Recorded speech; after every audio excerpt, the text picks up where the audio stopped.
sommaire de cette édition, le Premier ministre, l'ambassadeur Alama Yalina, a inauguré 29 avril l'usine de dégrainage de coton de la ville de Gounougaya appartenant à la société Coton Tchad, société nouvelle. Cette usine a une capacité journalière théorique de 149 tonnes de coton graine vise à moderniser la filière coton. Dans cette édition également, un drame a plongé la ville de Moundouf dans l'ébullition. Il s'agit de l'enlèvement contre rançon d'un petit garçon de 7 ans. Il a été libéré et ses ravisseurs sont désormais entre les mains de la police. Les détails, c'est dans un instant.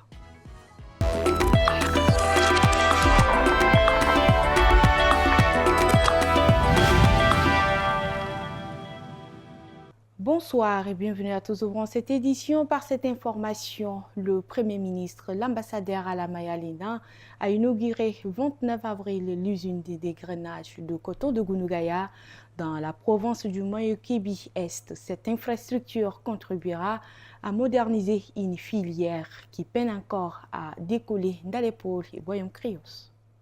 Après l'installation d'une usine de délintage, la ville de Gounougaya franchit une nouvelle étape dans le développement de l'industrie cotonnière avec la mise en service d'une usine d'égrainage. Elle affiche une capacité journalière théorique de 149 tonnes de coton graine et une capacité pratique de 121 tonnes, soit environ 21 000 tonnes sur une campagne de 180 jours. Son implantation à Gounougaya est, selon le directeur général de Coton Tchad Société Nouvelle, le fruit d'un choix stratégique.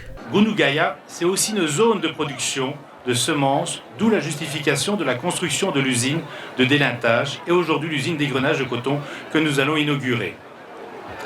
En effet, c'est à partir de l'usine de Gounougaya que les semences, qu'elles soient vêtues ou délintées, sont produites et distribuées sur l'ensemble des zones de production du coton au Tchad. Le ministre par intérim du Commerce et de l'Industrie, Dr Boukar Michel, appelle l'actionnaire majoritaire du Coton Tchad SN, Olam Agri, à mobiliser l'ensemble des acteurs pour rentabiliser la filière. Car, souligne-t-il, plus de 3 millions de personnes en dépendent directement. En procédant à l'inauguration, le Premier ministre a exprimé sa satisfaction. L'usine d'égrenage va créer de la main-d'œuvre locale et lutter contre l'exode rural. Les revenus tirés de la culture du coton pourront améliorer substantiellement le niveau de vie des producteurs. J'invite donc les cotonculteurs à se remettre résolument à la culture du coton qui a fait la fierté et la renommée du département de la Kabia. Le coût des travaux lancés en février 2023 s'élève à 3,9 milliards de francs CFA. La Direction générale du Coton Tchad SN ambitionne, dans les prochaines années, de doubler sa capacité de traitement pour atteindre plus de 50 000 tonnes de coton égrené sur une campagne de 180 jours. L'insécurité dans la province du Moyo-Kébi-Ouest, 4 otages dont une femme enceinte détenue par des ravisseurs ont été libérés et présentés ce lundi 28 avril. L'opération a été menée par le commandement de la zone numéro 12 soutenu par les comités de vigilance appelés Mangalmé. Les ravisseurs ont été attrapés à Dibao, une localité camerounaise, puis présentés à la presse mardi à Pala par le délégué général du gouvernement. Ils sont 4 à recouvrir la liberté.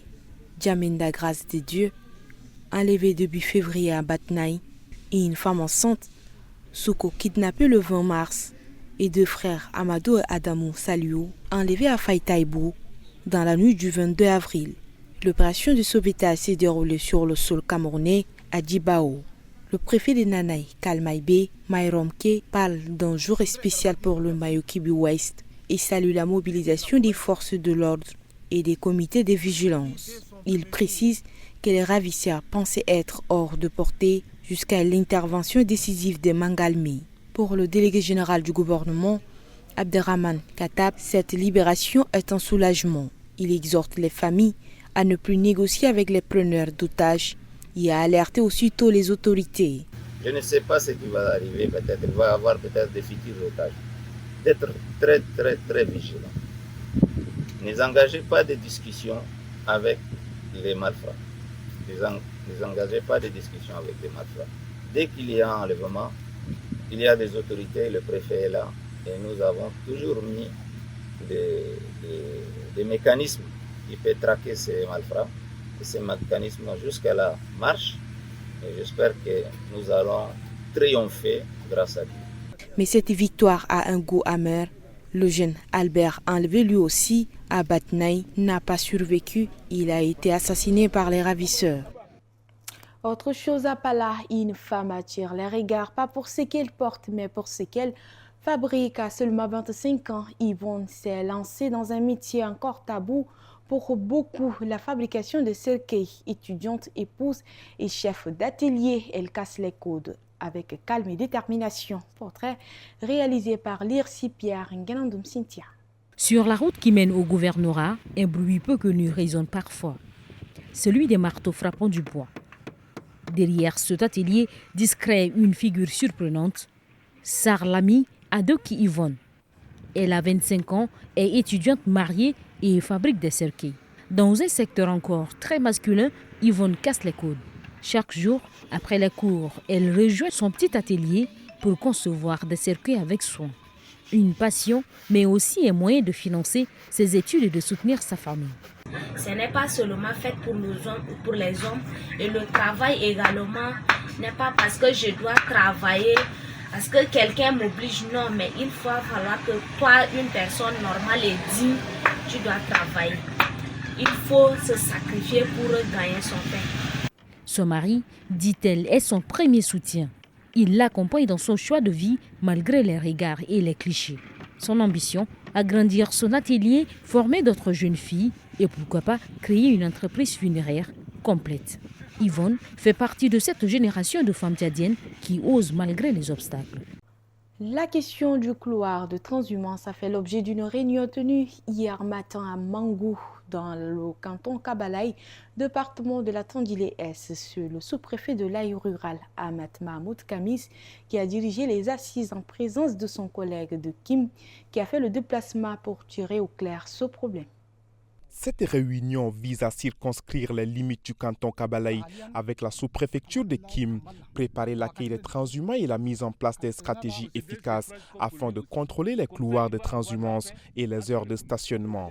Il s'agit aussi d'assurer une gestion optimale de ces espaces pour prévenir les conflits et garantir la sécurité des transhumants et des populations locales. Désormais, chacun de vous doit rester sur son périmètre délimité par les autorités locales. Nous ne voulons plus jamais que ce genre de conflit surgisse entre vous. En ma qualité de sous-préfet, j'ai instruit le chef de village à transmettre mon message acquis de droit.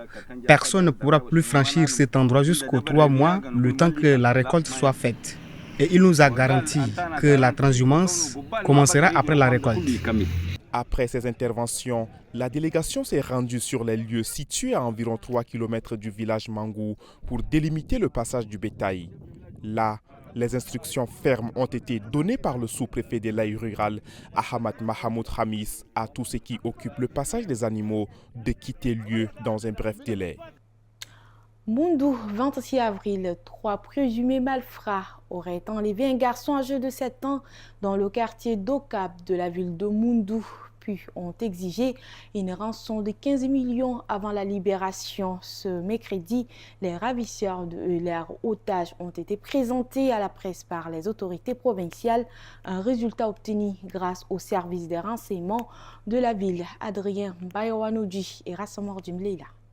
Les 3 individus arrêtés sont les présumés bourreaux de Yellow Baïman, enlevés le 26 avril dans le quartier d'Ikab. Appréhendés par les forces de l'ordre, après 3 jours d'enquête, ils ont été présentés à la presse. La mère de la victime revient sur les faits qui ont conduit à l'enlèvement de son fils. Quelqu'un m'avait appelé pour situer là où se trouve mon enfant. Maintenant, j'ai appelé le numéro là. C'est mon garçon qui a répondu. Allô, maman, j'ai dit, Dorian, c'est toi? Il dit, oui. J'ai dit, tu es où? Il m'a dit, il est à Dokap 2. Et ils ont rapproché le téléphone. Après, j'ai insisté là. Ils n'ont pas pris l'appel. J'ai donné le numéro là à mon cousin. Le cousin a appelé. 4 fois, donc ils ont pris là. Ils ont commencé à parler en arabe.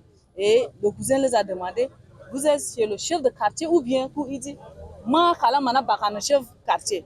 Donc, Shifta, on a demandé 15 millions et dans 3 jours, c'est un enfant. On ne peut pas faire du mal. Mais si dans 3 jours, vous ne donnez pas les 15 millions, on va tuer l'enfant et puis nous, on a mission, on va partir. D'une voix ferme, Les autorités locales qualifient cet acte de commerce de la honte et appellent les forces de défense et de sécurité à plus de vigilance dans l'exercice de leur mission pour déjouer ce genre de pratiques. Pour finir, à Doba, les jeunes pratiquants de Nabundo ont franchi une étape importante. Le 28 février 2025, la Fédération tchadienne de Nabundo a organisé un passage de grade au stade Omnisport, une première pour l'année 2025 placée sous le signe de la commémoration et de la préparation à la scène africaine. Kimono bien attaché, regard concentré. À Doba, ces jeunes Nambudoka passent leur grade. Un moment symbolique alors que le Tchad célèbre 40 ans de karaté et 33 ans de pratique de Nambudo. Mais au-delà de la cérémonie, c'est aussi une étape vers un objectif plus grand. Préparer les athlètes tchadiens à la première compétition africaine de Nambudo prévue au Cameroun en 2026. C'est d'abord les motiver pour que la motivation augmente et surtout ça leur permet à eux-mêmes de voir que les plus jeunes, surtout vous avez vu les jeunes de ceinture orange, de jaune à orange, ils sont très bien partis. Et si on essaie de suivre ces jeunes, vous êtes sûr qu'ils peuvent se rivaliser à d'autres Nambudoka d'Afrique et du monde. C'est sur le travail, il n'y a pas autre chose. Donc voilà, c'est de leur dire que oui, on veut les aider, mais aussi il faut que les parents les soutiennent. Il encourage les parents à soutenir leurs enfants dans la pratique sportive, car, dit-il, un esprit sain dans un corps sain. J'ai commencé le Nambudo depuis 2009 avec Maître Mbete Félix. Je suis aussi la directrice du club Nambudo depuis 2023.